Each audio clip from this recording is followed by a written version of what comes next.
Hello again, all my fly fishing fanatics. Welcome to today's edition of the Redneck Fly Fisherman. Sorry for the hiatus.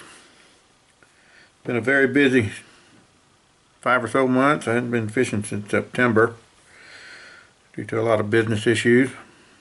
But getting ready to get back on the trail and try it again. So today we're going to do something very simple. Many of you probably already know how to tie.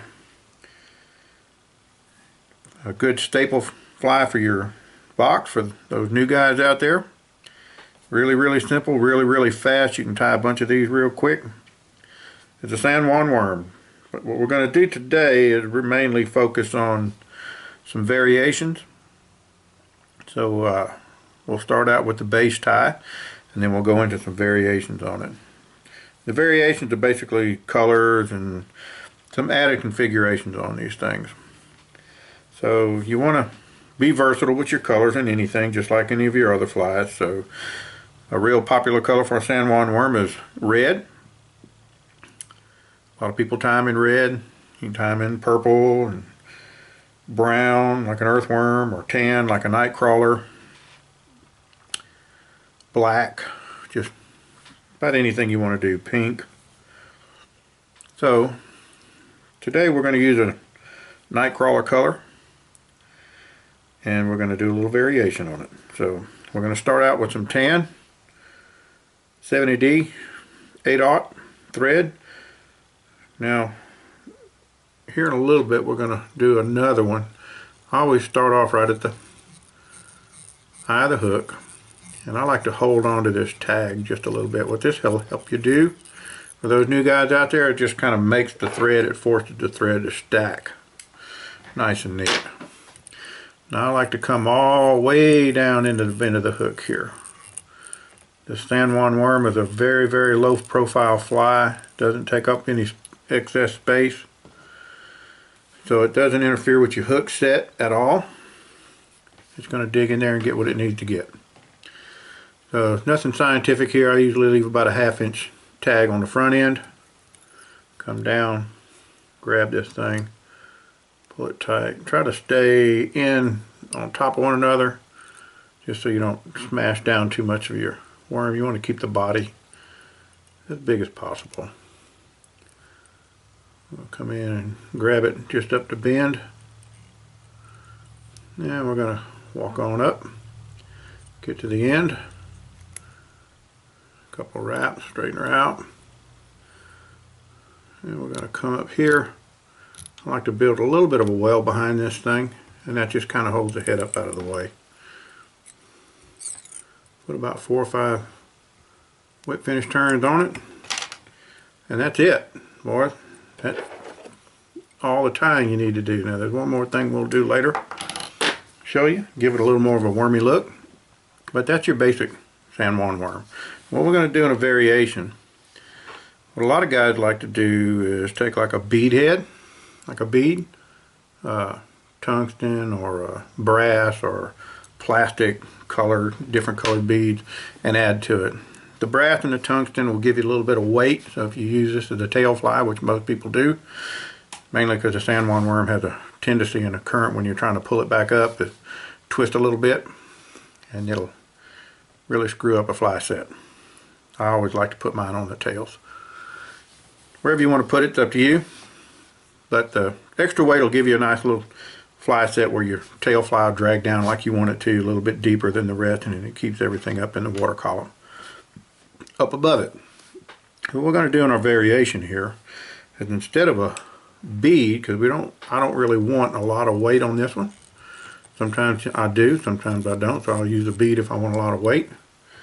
If I don't, I'll do this. Two things you can do: you can take and just use your thread. I use my thread a lot of times to get a contrasting color, and then I'll just build a abdomen up in whatever color. On my tan, I'll use maybe a mahogany or a red or a black, something to give it an abdomen in good contrast to the color it's in. Today, instead of using that, we're going to use, instead of using a bead, we want to add a little bit of shine and glisten to it. So we're going to add some Anton dubbing. Anton's got a little more shine than a standard, like a super fine dubbing or whatever other kind of dubbing that you'll use, hair, different things like that. This Anton's got just a little shiny stuff in it, so it kind of brightens it up a little bit. So we're going to use it and just wrap it right here where the worm's abdomen would be, and come in and give it just a little bit of an abdomen, a little bit more glisten. And this is just something that you'll do with these.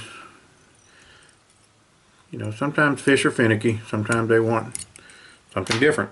For whatever reason, they get picky, finicky. Or a lot of times you need a little bit of extra flash and some colored water, stained water, fast moving water, any of those. So this kind of helps with that, gives it a little more visibility for the fish to see. Might trigger a strike. So that's it on this one. We're going to do something else with it, make it a little more wormy here in a minute. And then this next one is one that I came up with on my own. A lot of different things to use. Some people use a squirmy worm, which I do use squirmy worm. I like squirmy worm material.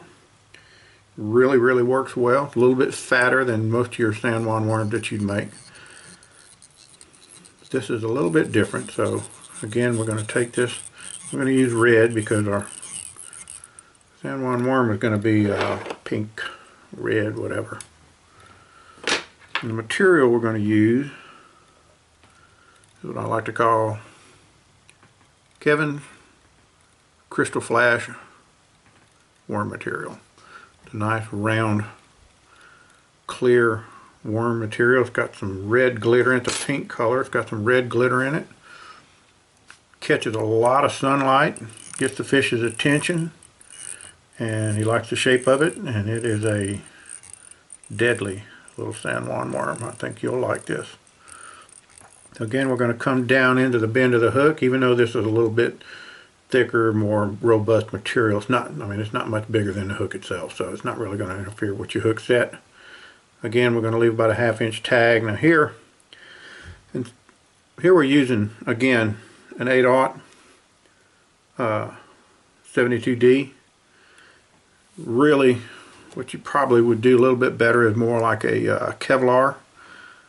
Something a little stronger, a little thicker, because you will break this thread making these particular San Juan worms. Because what you want to do is we're going to pull a little bit of tension just before the breaking point and kind of hold that tension for a second.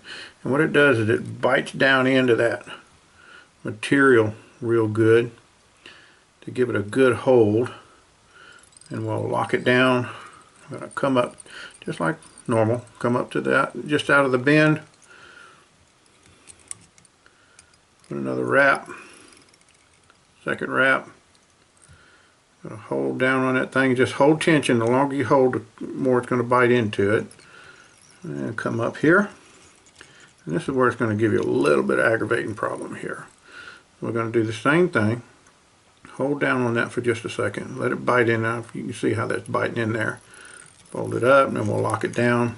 And you notice this thing wants to stay down, so this is where it gets kind of aggravating when you whip finish. So we're going to come in, you just got to kind of wiggle and worm your way over the head, eye of the hook. Give it about 4 or 5 wraps and we're good to go.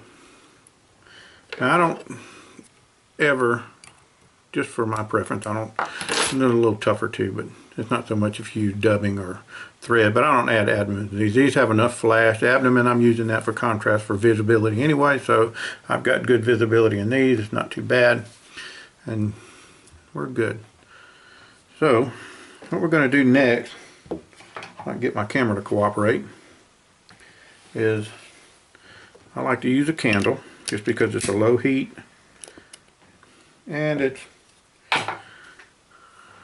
pretty easy to work with. So if I can get my camera to cooperate here, we'll back up a little bit, come down.